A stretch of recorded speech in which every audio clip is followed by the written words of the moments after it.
तो हेलो दोस्तों, नमस्ते, जय श्री राम। कैसे हैं आप सब? आई होप स्वस्थ होंगे, मस्त होंगे, परिवार के साथ व्यस्त होंगे। तो स्वागत है आप सभी का फिर से हमारे यूट्यूब चैनल में। तो करते हैं ब्लॉग की शुरुआत प्यारे से सनराइज़ के साथ। तो दिखाते हैं आपको सनराइज़ का नज़ारा। मौसम की बात करें तो मौसम में बादल छाए हुए हैं, हल्की हल्की धूप निकल के है। तो दोस्तों, पिछली वीडियो में हमने आपको श्रीमद् भागवत की कथा दिखाई थी, राजा भरत की कथा दिखाई थी। तो अगर आपको कथा अच्छी लगी तो please like, comment, share, subscribe ज़रूर करें और अगला भाग भी ज़रूर देखें।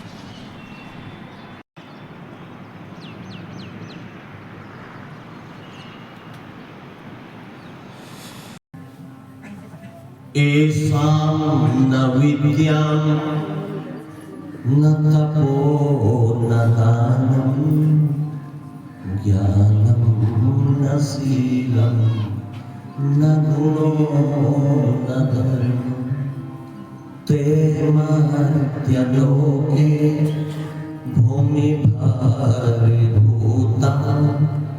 मनुष्य रूपेण मृगाश्च दन्ति।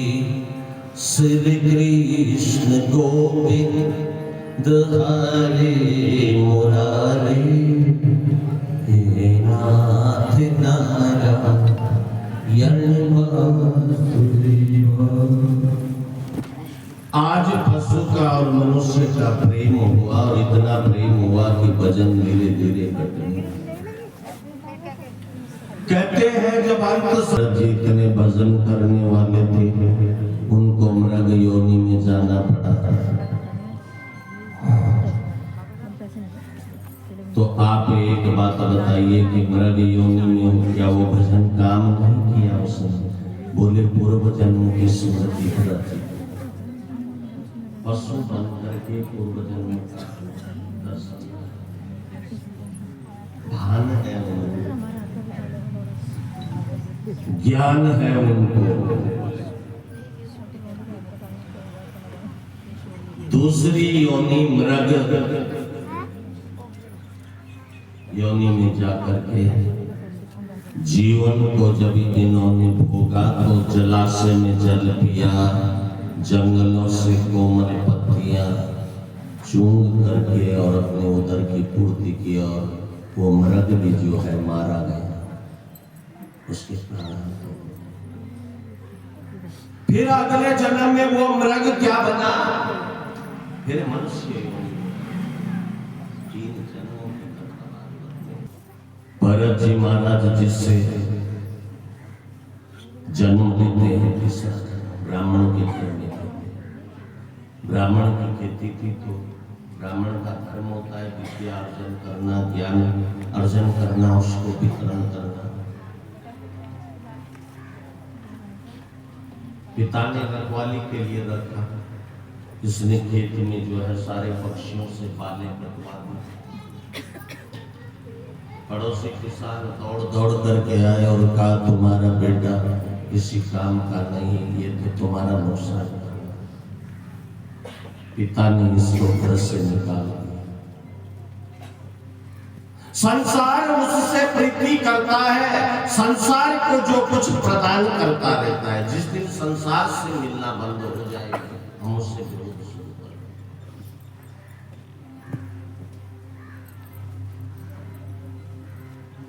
तीसरे जन्म में ये फिर मनुष्य बने और मनुष्य बन करके पिता ने इनको घर से बाहर निकाल दिया। पिता ने इनको घर से बाहर निकाल दिया। कहते हैं जब ये जंगल की ओर गए, कंद मूल फल इन्होंने खाए। कंद मूल फल खा करके एक वृक्ष के नीचे विश्राम ले रहे थे तो घोड़े पर चढ़ करके कुछ डाकूगण आए और चारों ओर से से जब इनको घेर लिया, पकड़ लो पकड़ लो, चारों ओर से घेर लिया, आपस में चर्चा कर रहे हैं ये किस काम का है। बोले काम का तो नहीं, लेकिन मोटा तगड़ा है। हमारे राजा ने, हमारे सरदार ने भद्रकाली से मनौती मांगी थी और राजा के मनौती, सरदार के मनौती पूर्ण हुई है। तो नर बलि देने के लिए मोटा तगड़ा आदमी थी, इसलिए इसको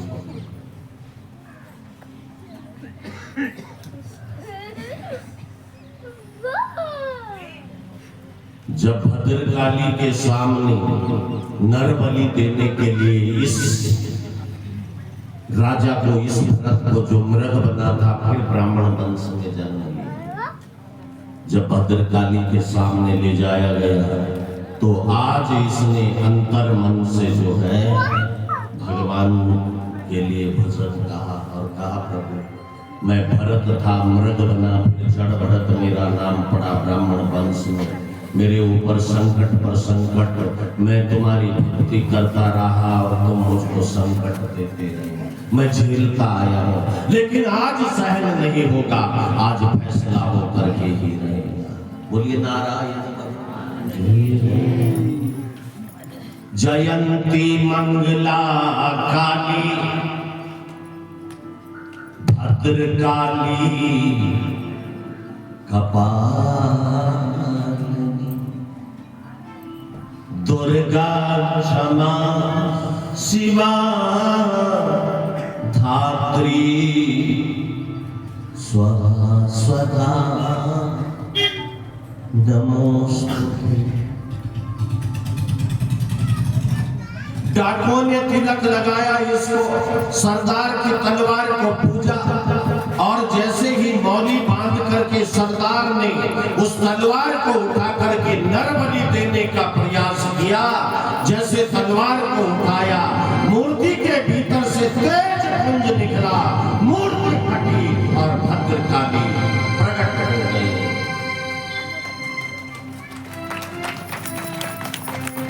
भद्रकाली जब प्रकट हुई तो भद्रकाली ने तलवार राजा के इस सरदार के हाथ से छीन करके, डाकू तो वहां से भाग निकले, आज अपने भक्त की रक्षा को करवा। 3 जन्म के बाद भगवान मिले।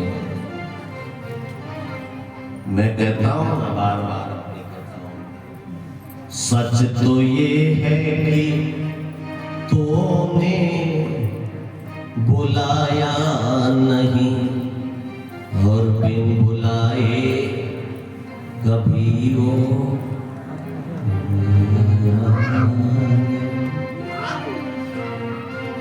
तुम्हारे संकट भगवान को याद करते हैं, तुम्हारी अपूर्णता भगवान को बुलाती है, तुम्हारे जीवन का अधूरापन भगवान की स्मृति कराता है। आपने कभी भगवान की स्मृति नहीं की। ये नारायण भगवान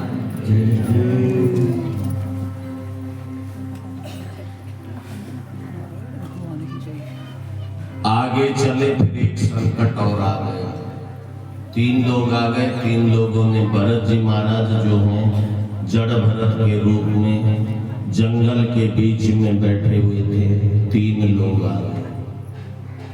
उन्होंने पूछा भैया तुम कौन हो, ये बात कम करते हैं, ये कुछ बोले नहीं। तीनों आपस में चर्चा करते हैं, एक काम करते हैं, इनको ले चलते हैं। तो राजा रघुगण जो कश्मीर प्रदेश से गंगा सागर की यात्रा के लिए जा रहे हैं, गंगा सागर की यात्रा के लिए जा रहे हैं। बोलिए नारायण भगवान।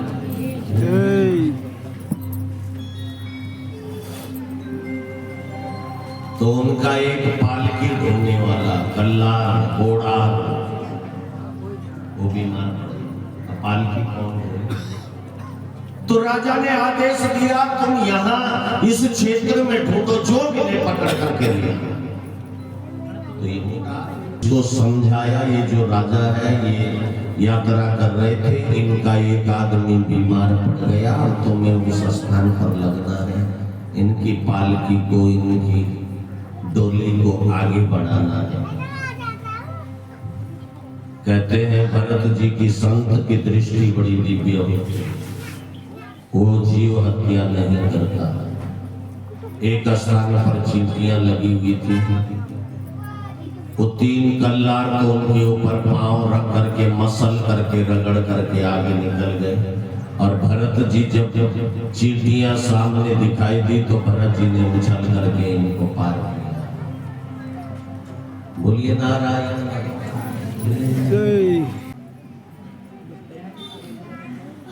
भरत तो राजा रघुगण ने पालकी से छलांग लगा करके, और राजा रघुगण ने पूछा कि तू है कौन जो मेरे पालकी को ढूंढने वाला कल्लार? तो राजा रघुगण से इस कल्लार ने पूछा, राजन तुम्हें किसी से डर नहीं? बोले नहीं। ना हम विषम के सुरराज वज्रम न तरय शसूलम न यमस्य दंडा। ना हम विषम के सुरराज वज्र, सुरराज इंद्र के वज्र का डर नहीं, न तरय शसूलम, भगवान शिव के त्रिशूल का भी मुझे भय, न इंद्र के वज्र का भय है, न भगवान शिव के त्रिशूल का भय है, और न यमराज के दंड का मुझे भय है। न मैं वज्र से डरता हूँ, न त्रिशूल से डरता हूँ, न यमराज के दंड से डरता हूँ। अगर डर नाम की चीज है तो एक बात का डर लगता है, किसी ब्राह्मण का अपराध मेरे द्वारा न हो जाए, इस बात से। तो कल्लारों ने कहा महाराज ये वही ब्राह्मण तो है, ये तो आपने अपराध।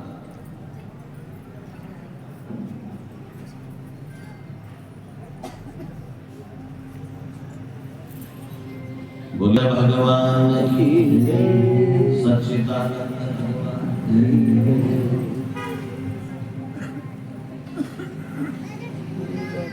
ब्राह्मण का अपराध न हो जाए। जब ये बात सुनी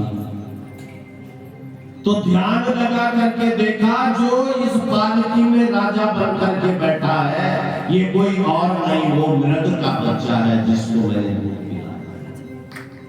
इसके पुण्य से, मेरे पुण्य से ये राजा बन जाएगा, और इसके लालने पालने के चक्कर में मैं लड़ी। ये परीक्षित कलिकाल में जो भगवान के भजन की ओर जाता है उसको मोक्ष की प्राप्ति होती है, और जो भजन धीरे धीरे कम करता है उसको जो मृत्यु को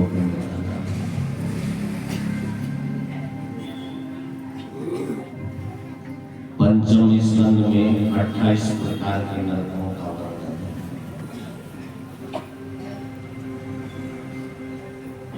और उसका सार एक क्या है? भला किसी का जिसको लगा कि इनका और मेरा कभी मेल और मिलाप हुआ है, ये कौन हो सकता है?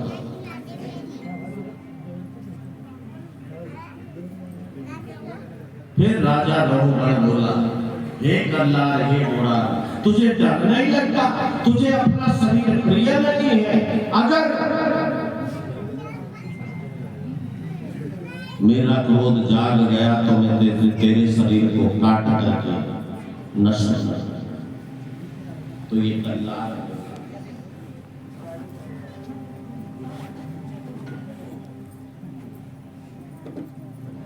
कि राजन तो बार बार काटने की बात करता है। अरे कटेगा तो शरीर, आत्मा तो नित्य है, निरंतर है, और घटने वाली नहीं, कटने वाली नहीं, आत्मा तो अजर होता है।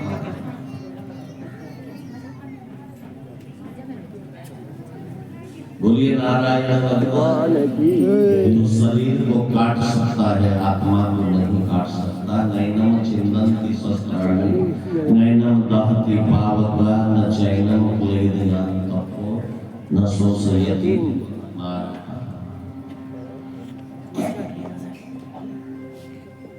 शरीर करता है, आत्मा नहीं कर सकता। सूर्य किरण जब आपके कमरे में प्रवेश करे तो चाकू लेना, तलवार लेना, उससे काटना, देखना कटेगी नहीं, और शरीर पर मारना तो कटेगा नहीं, कटेगा। शरीर कट सकता है, आत्मा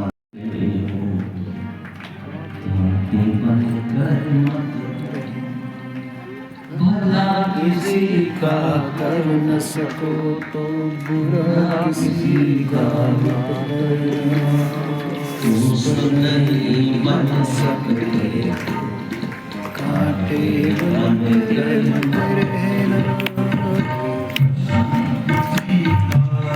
न सको तो बुरा किसी का